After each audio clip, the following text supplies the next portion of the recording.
देखिए, कोविड का जो फैलाव था, जो संक्रमण था, वो पिछले सप्ताह यानी कि होली के बाद से लगातार काफ़ी तेज़ी से बढ़ रहा था। लेकिन जो व्यवस्थाएं स्थानीय स्तर पर जनपद प्रयागराज में की गई, उससे इस समय कोविड का जो संक्रमण है वो लगभग 1/4 माने 33 से 25% कम हो गया है। 33% या लगभग पहले 2200-2400 आती थी, अब ये 600-500 के लगभग आ गई है।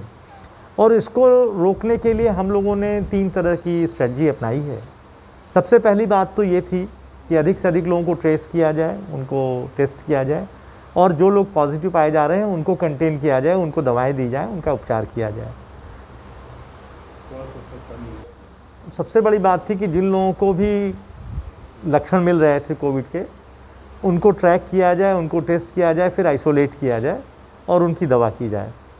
और उनके साथ जो लोग हैं उनको भी टेस्ट किया जाए, जो उनके परिजन थे, जो उनके संपर्की थे। लेकिन जो और दूसरी स्ट्रैटेजी थी वो ये थी कि हम पब्लिक एड्रेस सिस्टम से लोगों को आगाह कर रहे हैं कि जिन लोगों को के घर में कोविड पॉजिटिव लोग हैं वो घर से बाहर ना निकलें।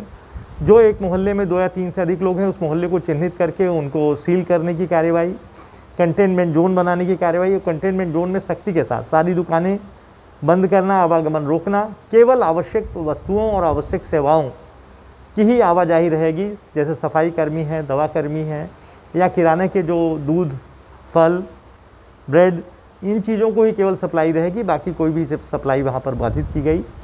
और इसके साथ लोगों को हमेशा इस बात के लिए आगाह किया गया कि यदि आपको लक्षण लगता है तो तुरंत दवा शुरू करिए।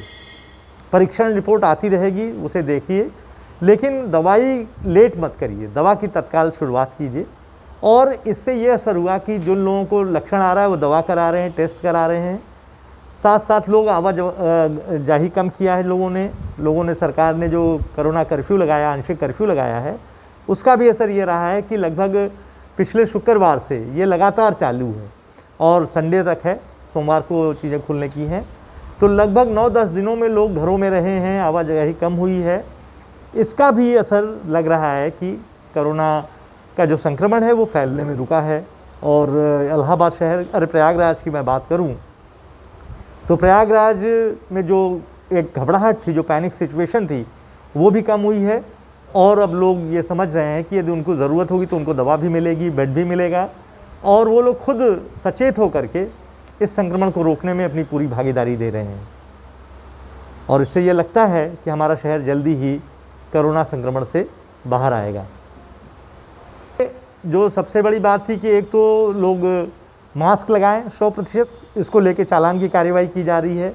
लोग सोशल डिस्टेंसिंग मेंटेन करें, भीड़ भाड़ न लगे, इसके लिए हम 188 के अंतर्गत कार्रवाई कर रहे हैं।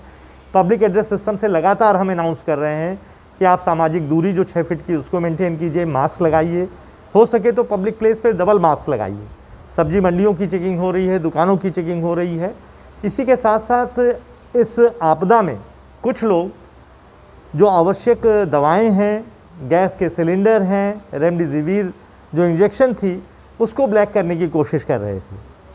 तो जहां हम लोगों को सूचना मिली वहां रेड किया गया, तो सिलेंडर बरामद किए गए 5, उसमें 3 लोगों को गिरफ्तार किया गया। इसी तरह से जो लोग रेमडेसिविर के साथ साथ ऑक्सीजन के साथ साथ रेमडेसिविर की सप्लाई की बात कर रहे थे, उसमें मुकदमा कायम किया गया, उनको जेल भेजा गया। ऐसा हम आपके माध्यम से कहना चाहते, कुछ लोग दवाओं के भी दाम अधिक लेकर के बेच रहे हैं, उनको आगाह किया गया, उनको समझाया गया है ड्रग एसोसिएशन की बैठक करके कि यदि कोई इस तरह की शिकायत मिलेगी तो उनके खिलाफ कार्रवाई की जाएगी। कल एक ऑक्सीजन जो कंसनट्रेटर होता है उसको बहुत अधिक रेट पे एक व्यक्ति बेच रहा था, तो उसके खिलाफ कार्रवाई की गई है। इसी तरह से सैनिटाइज़र लोग अधिक रेट पे बेच रहे हैं, उनको मना किया जा रहा है। हम लोगों को अभी आगाह कर रहे हैं, समझा रहे हैं, और जो एक सीमा से बाहर जा कर के कालाबाजारी का काम कर रहे हैं उनके खिलाफ मुकदमा लिख के उनकी गिरफ्तारी की कार्रवाई की जा रही है, जिससे कि दोनों तरफ की स्ट्रेटजी है, एक समझाना और न मानने पर उनके खिलाफ सख्त कार्रवाई करना।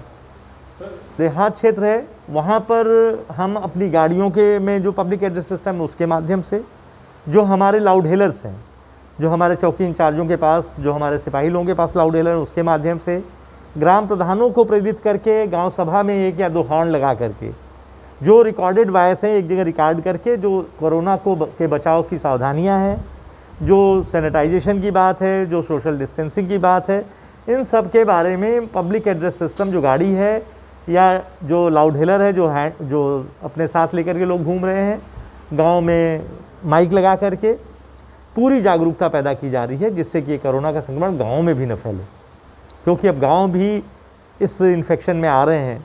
इसलिए अब ज़रूरी कि 5 दिन की ड्राइव सरकार ने चलाई है परसों से, और लगातार घर घर आशा बहुएं और टीमें जा रही हैं, सर्विलांस टीम, जो भी लक्षण पाए जा रहे हैं उनको ट्रैक किया, अलग किया जा रहा है, उनकी टेस्टिंग हो रही है, उनको दवा दी जा रही है, जिससे कि गांव का संक्रमण भी रुके। आपके माध्यम से यही अपील करना चाहूँगा कि देखिए, कोरोना को रोकने का एक ही सबसे महत्वपूर्ण उपाय है, वो ये है कि सब लोग मास्क लगाएं, अनावश्यक घर से बाहर न निकलें, जहाँ भीड़ भाड़ की जगहों पे जाने से बचें, और यदि आवश्यक है कहीं जाना भी है तो डबल मास्क लगा करके, दूरी बना करके।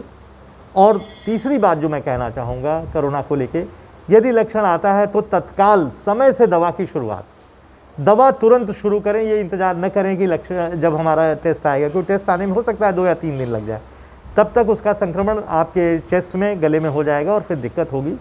तो जैसे ही लक्षण आते हैं दवा तत्काल शुरू की जाए। इसकी दवा सेट है, इससे कोई नुकसान नहीं होगा, फ़ायदा ही होगा। इसलिए मैं सभी से ये कहूँगा कि तत्काल समय से जैसे ही लक्षण आता है, खांसी, जुकाम, फीवर, गले में खराश, खुश्की, चेस्ट में दर्द या पेन है, तो दवा की शुरुआत की जाए और टेस्ट आता रहेगा।